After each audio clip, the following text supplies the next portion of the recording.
Концептот на приватност има мощна долготрајна историја и може да се каже дека потекнува уште од времето на древните цивилизации, додека пак денес овој поширок концепт, познат уште и како право на приватност, ја опфаќа заштитата на личните податоци како потесен концепт.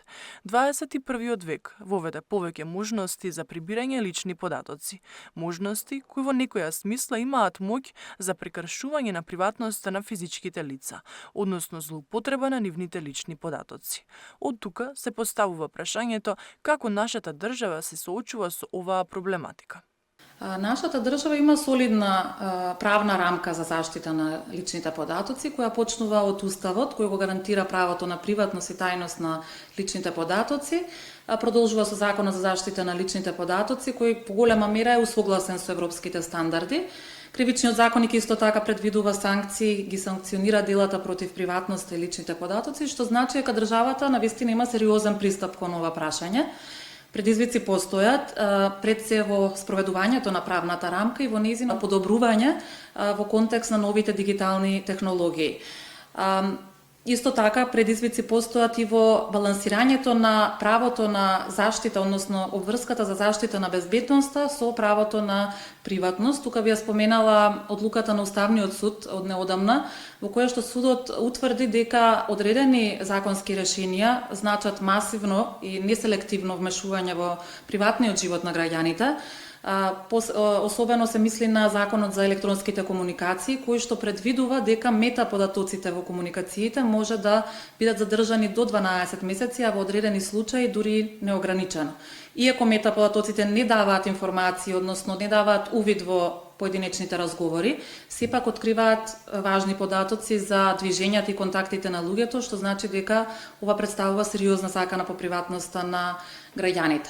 Институциите исто така се соочуваат со значителни предизвици, особено во обезбедувањето на соодветна и безбедна IT инфраструктура. Бевме сведоци на зголемен број на сајбер напади на државните институции. Минатата година тоа беа Фондот за здравствено осигурување и Управата за водење на матичните книги, што кажува на фактот дека постои недостаток кај институциите на подготвеност за тоа соодветно да ги заштитат и своите безбедносни системи, но и со тоа и податоци на граѓаните. Убавата работа во сево ова е што денес се нудат различни можности за едукација кога станува збор за заштитата на нашите лични податоци. Постојан пораст се делата на повреда на приватноста на социјалните мрежи. Тука најчести сценарија се отварањето на лажни профили, објавувањето на фотографии и видеа без согласност, како и пробивањето на профили. МВР исто така во своите статистики кажува дека регистрирани се над 500 случаи на злоупотреба на лични податоци во изминативе 4 години, од кои што најголем број се случиле минатата година. Од нив, дури половина се со непознат сторител, што значи дека постои предизвики во идентификувањето на сторителите.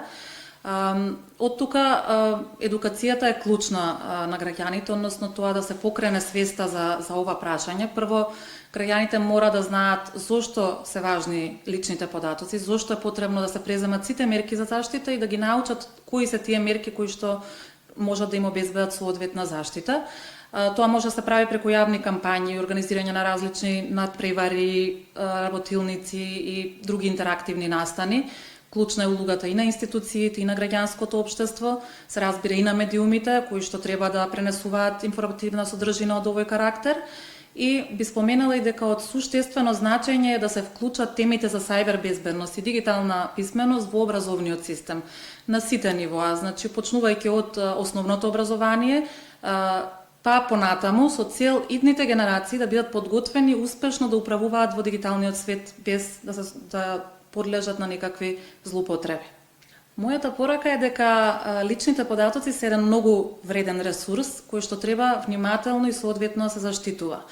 Во денешниот дигитален свет каде што постојано даваме лични податоци, било тоа да е преку користење на клуб картички за попуст или преку објавување на социјалните медиуми, споделуваме лични податоци со другите и затоа важно е да знаеме точно кому и зошто му ги доверуваме нашите лични податоци. Постојат многу мерки за заштита, јас само можам неколку во оваа прилика да набројам. Прво и основно, важно е редовно да се прочистуваат и профилите на социјалните мрежи и дигиталните уреди од непотребни информации и апликации.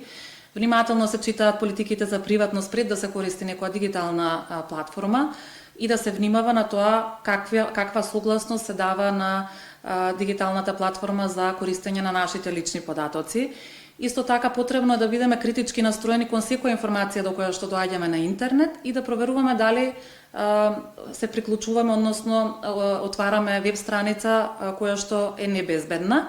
И конечно препораката би била да внимаваме и да размислуваме пред да објавиме нешто, односно доколку не сме сигурни дека некоја информација сакаме да биде јавна, да не ја објавуваме, затоа што интернетот е несомнено многу добра и корисна алатка, меѓутоа само доколку ја користиме свесно и одговорно.